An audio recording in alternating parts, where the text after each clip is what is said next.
Hi hello friends, എല്ലാ കൂട്ടുകാർക്കും മഴതോരു മുമ്പേ സീരിയലിൻ്റെ ഇനി വരാൻ പോകുന്ന ഒറിജിനൽ അപ്കമിങ് എപ്പിസോഡിൻ്റെ റിവ്യൂയിലേക്ക് തന്നെ സ്വാഗതം കേട്ടോ. ചാനൽ ആദ്യമായിട്ടാണ് കാണുന്നുണ്ടെങ്കിൽ ഒന്ന് സബ്സ്ക്രൈബ് ചെയ്ത് ലൈക്ക് ചെയ്ത് സപ്പോർട്ട് ചെയ്യാൻ വേണ്ടി മറക്കല്ലേ. അങ്ങനെ അലീന അവിടെ വരുത്തി വെച്ച മാറ്റങ്ങളൊക്കെ തന്നെ കണ്ടിട്ട് അത് നല്ല മാറ്റങ്ങളായിട്ട് പോലും അംഗീകരിക്കാൻ സാധിക്കാതെ ഇരിക്കുകയാണ് വൈജയന്തി കേട്ടോ. അലീന ചെയ്തത് നല്ലതാണെങ്കിലും ചെയ്തതാണെങ്കിലും അതൊന്നും ഈ വീട്ടിൽ വേണ്ട എന്ന് ഉറപ്പിച്ചു പറയാണ്. തൻ്റെ മക്കളെ കൊണ്ട് നല്ല കാര്യങ്ങൾ ചെയ്യിപ്പിക്കാൻ പോലും വൈജയന്തി സമ്മതിക്കുന്നേ ഇല്ല. ഇതൊക്കെ കണ്ടിട്ട് ബാലചന്ദ്രനാകെ ദേഷ്യം വരുമായിട്ട് ബാലചന്ദ്രൻ വിചാരിക്കുകയാണ് തൻ്റെ മക്കൾ ആകെ മൂഡൌട്ടിലാണ്, അവരുമായിട്ട് ഒന്ന് പുറത്തു പോയിട്ട് ഒന്ന് കറങ്ങിയിട്ടൊക്കെ വരാം എന്ന് വിചാരിച്ചിട്ട് മക്കളെ വിളിക്കുകയാണ്. മക്കളെ, നമുക്കൊന്ന് പുറത്തൊക്കെ പോയാലോ, അപ്പോൾ അച്ഛനിന്ന് ജ്വല്ലറി പോകണ്ടേ എന്ന് ചോദിക്കുമ്പോഴേക്കും അച്ഛന് നിങ്ങളല്ലേ മക്കളെ ഏറ്റവും വലുത്, നിങ്ങളുടെ സന്തോഷമല്ല അച്ഛന് ഏറ്റവും വലുത്.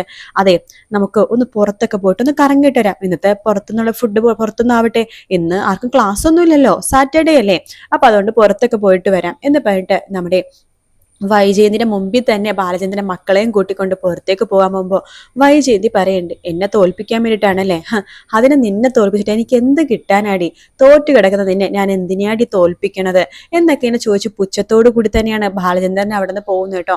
ബാലചന്ദ്രനെ തിരിച്ച് താൻ വീട്ടിലെത്തിയിട്ടും വലിയ മൈൻഡ് ഒന്നും ഇല്ലല്ലോ, ബാലചന്ദ്രന് തന്നോട് ചെറിയൊരു അടുപ്പം പോലും ഇല്ല എന്നൊക്കെ ആലോചിച്ചിട്ട് വൈജയന്തിന്റെ മനസ്സ് വേദനിക്കുന്നുണ്ടെങ്കിലും അത് പുറമെ വൈജയന്തി കാണിക്കാതെ മാക്സിമം പിടിച്ചു നിൽക്കുന്നുണ്ട്.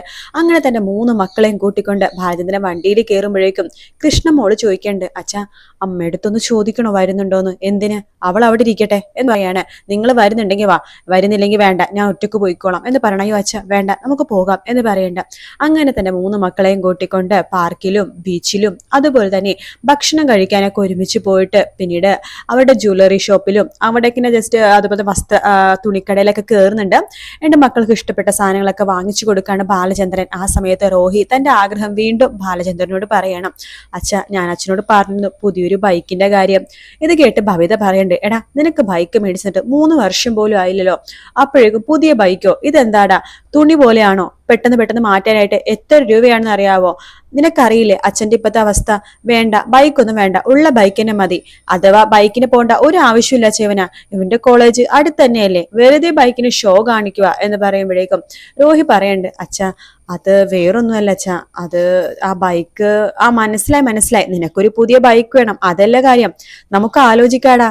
അല്ലെങ്കിലും ഇനി നീ ബൈക്കിന് പോണതിൽ എനിക്ക് താല്പര്യമില്ല, ഒരു കാർ എടുത്താലോ. അച്ഛൻ കാര്യമായിട്ടാണോ? പിന്നല്ലാതെ, കാര്യമായിട്ടല്ലാതെ.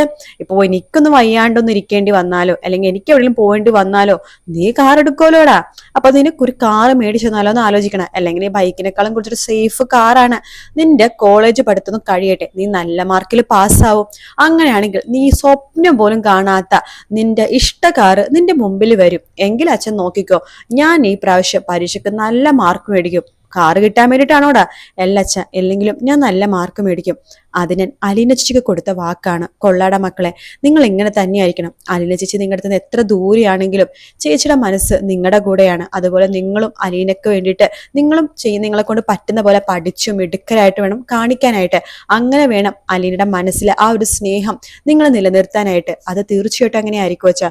അച്ഛൻ നോക്കിക്കോ, അച്ഛന് വേണ്ടിയിട്ടും അലീന ചേച്ചിക്ക് വേണ്ടിയിട്ടും ഞാൻ നല്ല മാർക്കോടെ പാസ്സാവും എന്ന് രോഹിത്ത് പറയുമ്പോൾ ബാലചന്ദ്രനെ ഭയങ്കര സന്തോഷാവാട്ടോ.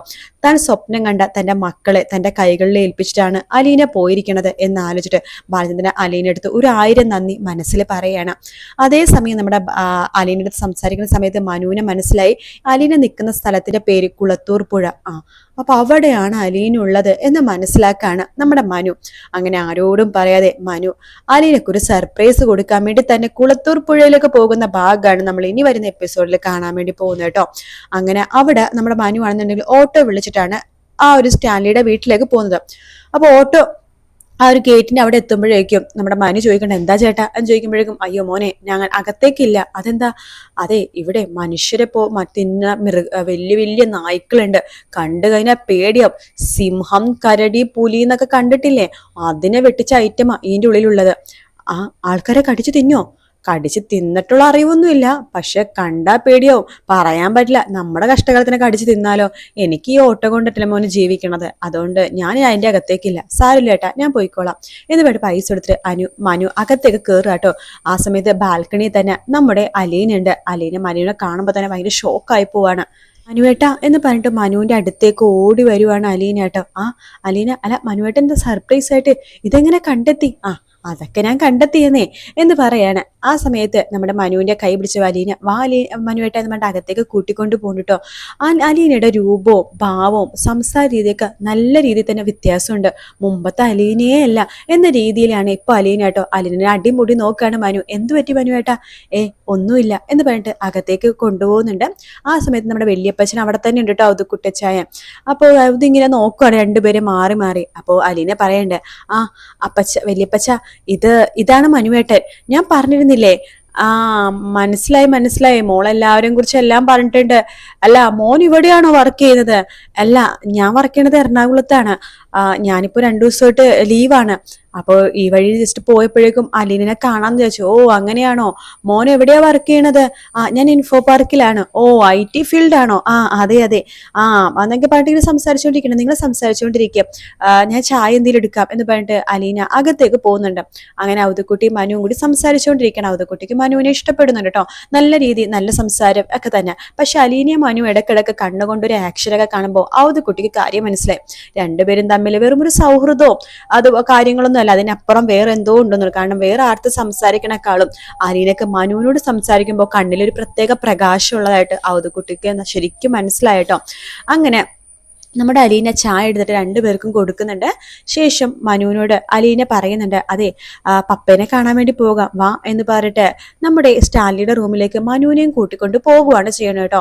ആ സമയത്ത് സ്റ്റാൻലിയുടെ റൂമിൽ 3-4 നായ്ക്കള് സ്റ്റാൻലിയുടെ അടുത്ത് തന്നെ ഇരിപ്പുണ്ട്. സ്റ്റാൻലി ഫോൺ വിളിച്ചുകൊണ്ട് പുറകു തിരിഞ്ഞ് നിൽക്കുകയാണ്. സ്റ്റാൻലിയുടെ ഒരു 6 അടി പൊക്കം കാണുമ്പോൾ തന്നെ മനു ഇങ്ങനെ അടിമുടി നോക്കുകയാണ്. ശേഷം ഒരുപാട് നായ്ക്കളുണ്ട്. നായ്ക്കളാണെങ്കിലും മനുഷ്യന്മാരെക്കാളും വണ്ണവും പൊക്കവും ഉള്ള നായ്ക്കള്. ആ നായ്ക്കളെ മനുവിനെ കാണുമ്പോൾ തന്നെ ദേഷ്യത്തിൽ ഇങ്ങനെ നോക്കാട്ടോ. ആ സമയത്ത് അലീന ഇങ്ങനെ കാണിക്കണ്ട്, ഇതേ എന്റെ ആളാണ് എന്ന് നായ്ക്കളെ ഇങ്ങനെ ആക്ഷൻ കാണിക്കണം. അപ്പൊ തന്നെ നായ്ക്കള് പിന്നെ മനുവിനെ ആ രീതിയിൽ നോക്കില്ല കേട്ടോ. അപ്പൊ മനുക്ക് ചിരി വരുവാണ്. അലീന പറഞ്ഞപ്പോഴേക്കും കൈകൊണ്ട് ആക്ഷൻ കാണിച്ചപ്പോഴേക്കും അമ്മമാർക്ക് കാര്യം മനസ്സിലായല്ലോ എന്ന് മനു ഇങ്ങനെ വിചാരിക്കേണ്ട. സ്റ്റാൻലി തിരിയുന്നുണ്ട്. ആ സമയത്ത് നമ്മുടെ അലീന, പപ്പ ഇത് മനു ശങ്കർ എന്ന് പറയാണ്. ഐ സി ശിവശങ്കർ അങ്കിളുടെ മകനാണ്. ഓക്കെ, എവിടെയാ സ്ഥലം? നിങ്ങൾ പാലയല്ലേ സ്ഥലം? പാലയെന്നുള്ള ആൾക്കാരൊക്കെ ഇനി അലീനെ അന്വേഷിച്ച് വരില്ലെന്നാ ഞാൻ വിചാരിച്ചത് എന്നൊക്കെ ഞാൻ കുത്തി പറയാട്ടെ. അതായത് അവിടെ നിന്ന് ആരും വന്നത് ഇഷ്ടപ്പെട്ടില്ല ആ രീതിയിലേക്ക് പറയാണ്. അത് കേൾക്കുമ്പോ മനുവിന്റെ മുഖം ആകെ മാറുന്നുണ്ട് കേട്ടോ. അലീനെടുത്ത് നമ്മുടെ സ്റ്റാൻലി പറയണ്ട്, അലീന മോളെ മനുശങ്കരന് ചോറ് കൊടുത്തിട്ട് പറഞ്ഞയച്ചാൽ മതി കേട്ടല്ലോ. ശരി എന്ന് പറയാണ്. അത് മനുക്ക് ഭയങ്കര വിഷമം ഉണ്ടാക്കുന്നുണ്ട് കേട്ടോ. പുറത്തേക്ക് ഇറങ്ങിയ മനുവിന്റെ മുഖം മാറി നിൽക്കണ കാണുമ്പോഴേക്കും അലീന ചോദിക്കണ്ട, എന്ത് പറ്റി മനുവേട്ട? ഞാൻ വന്നത് അലീനയുടെ പപ്പക്ക് ഇഷ്ടപ്പെട്ടില്ലെന്ന് തോന്നണല്ലേ? പപ്പ അങ്ങനെ പ്രത്യേക ടൈപ്പാണ്. ഞാൻ പറഞ്ഞിട്ടില്ലേ, സ്നേഹമുള്ള സിംഹമൊക്കെ നമ്മൾ കേട്ടിട്ടില്ലേ, അതുപോലെയാണ് എന്ന് പറയണം. അല്ലാതെ വേറൊന്നുമല്ല, പപ്പക്ക് സ്നേഹം പ്രകടിപ്പിക്കാനായിട്ട് അറിയില്ല എന്നിങ്ങനെ പറയുന്നു കേട്ടോ മനുക്ക്. പക്ഷെ അതൊക്കെ ചെറിയ ഫീൽ ആവുന്നുണ്ട് സ്റ്റാൻലിയുടെ സ്വഭാവമൊക്കെ. അപ്പൊ ഇങ്ങനത്തെ കുറെ ഭാഗങ്ങൾ നമ്മൾ ഇനി വരുന്ന എപ്പിസോഡിൽ കാണാൻ വേണ്ടി പോകും. ഇതിന്റെ ബാക്കി ഭാഗങ്ങൾ അടുത്ത റിവ്യൂ ആയിട്ട് പറയാം. കാരണം ഇതൊരു 3-4 റിവ്യൂ ആയിട്ട് പറയേണ്ട ഒരു ഭാഗമാണ്. അപ്പൊ അതുകൊണ്ട് ഇത്രയും ഭാഗം ഞാൻ ഇപ്പൊ പറയുന്നുള്ള, ബാക്കി ഇതിന്റെ തുടർ ഭാഗം അടുത്ത റിവ്യൂ ആയിട്ട് പറയുന്നതായിരിക്കും. അപ്പൊ വീഡിയോ ഇഷ്ടപ്പെട്ടാൽ ലൈക്ക് ചെയ്യുക, സബ്സ്ക്രൈബ് ചെയ്യുക, കമന്റ് ചെയ്യുക. മറ്റൊരു വീഡിയോ ആയിട്ട് കാണാം. Take care, bye bye.